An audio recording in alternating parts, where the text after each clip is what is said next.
Bruins hoping to get to Nebraska, while Nebraska hoops made good on a trip to Las Vegas in April. The first ever champion of the college basketball crown tourney. Huskers top UCF in the title game to capture the school's first postseason championship since winning the NIT nearly 30 years ago. Huskers coach Fred Hoiberg chatting about that and more with our Rick Pizzo. Well, Fred, let's start with the last game you played because it's the last game you won. So what did winning the crown mean to you, to the players, to the program? You know what? It was a great finish to the season, and I'm really happy for guys like Bryce Williams, Juwan Gary, for the seniors that stayed together during that time. Not a lot of teams had their whole team intact for the postseason tournament, but our guys, when we got together and talked about, do we want to do this, do we want to play in the crown tournament, being the first year, everybody do a man, and it started with Bryce. He got in the room and said, guys, we're going to do this, both feet in, and we're going to go all out, and we're going to win a championship. And that's exactly what happened after a tough finish to the regular season. We lost 5 in a row, 3 of those by 2 points, one of them in double overtime at Ohio State. So it was a really tough ending, and I'm glad we went out winning that championship. It was pretty special with that group. You were kind of prescient, though, because after the Iowa loss, you said, I know if this team has a chance to get to the postseason, they'll really do something special in the postseason.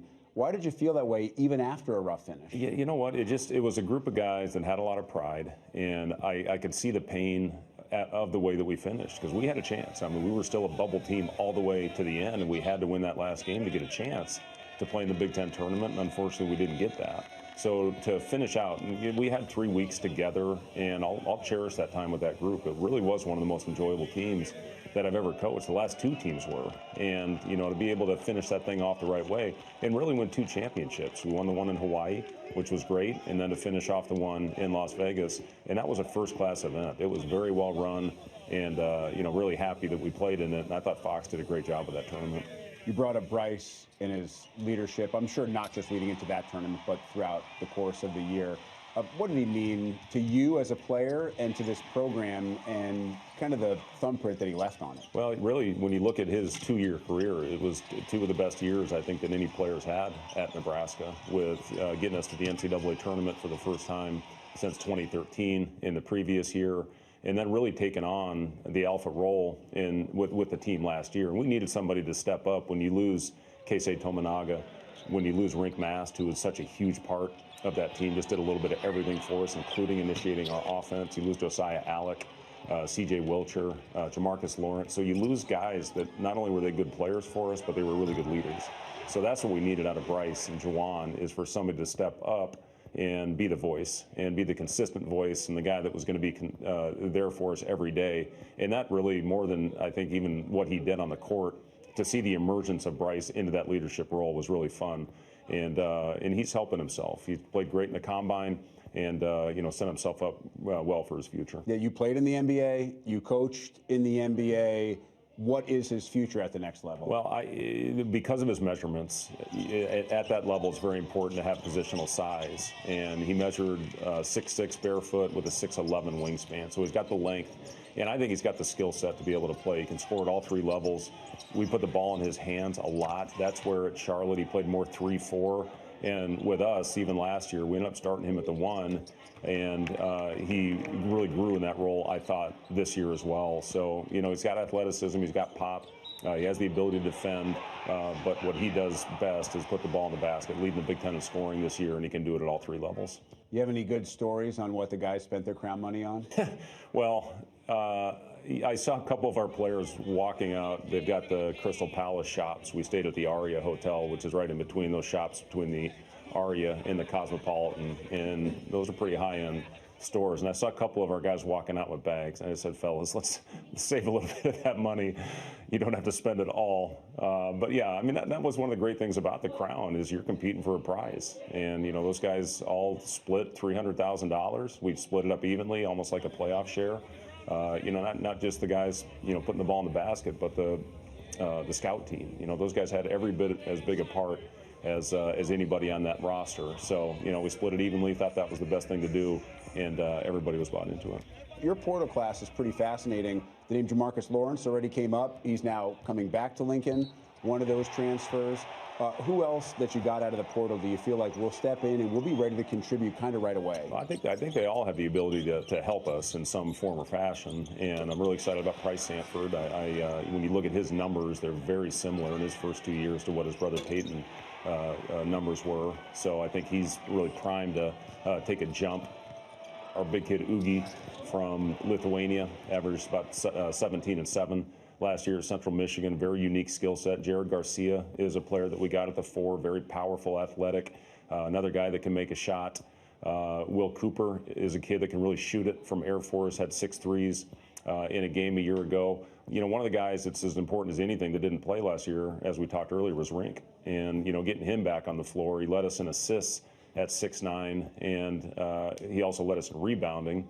Leo Curtis is a player we got, a 7-footer. We got him late from Iceland, another guy to give us depth on our front line. And then Kendall Blue is another kind of 6'6" combo guard, plays with the ball in his hands from St. Thomas, that gives us really good length and positional size at the point guard spot. So I'm excited about our portal class. I think they'll fit in really well with our group.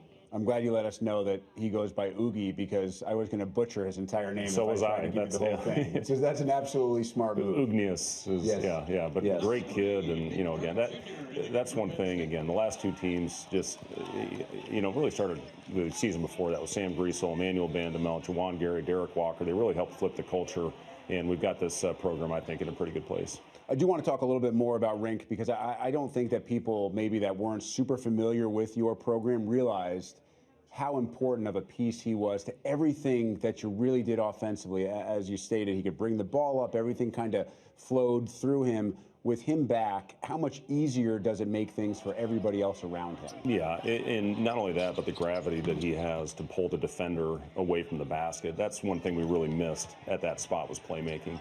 And, you know, you look at Tominaga, how not only did he shoot the ball at a very high clip, but he also was second in the Big Ten in 2-point field goal percentage. A lot of that is because we had bigs that could really pass the ball, and they had to be guarded at the 3-point line because of their ability to shoot. So that's one thing, you know, with Rink back on the floor, and his rebounding, his experience. He's a very good pick-and-roll defender. But I do think we've really addressed a big need, which was shooting. We just didn't shoot the ball as well from start to finish last year. We got it going at the end. You know, it makes you a lot better coach when your players make shots like we did at the end of the season. And again, hopefully getting some momentum heading into this offseason.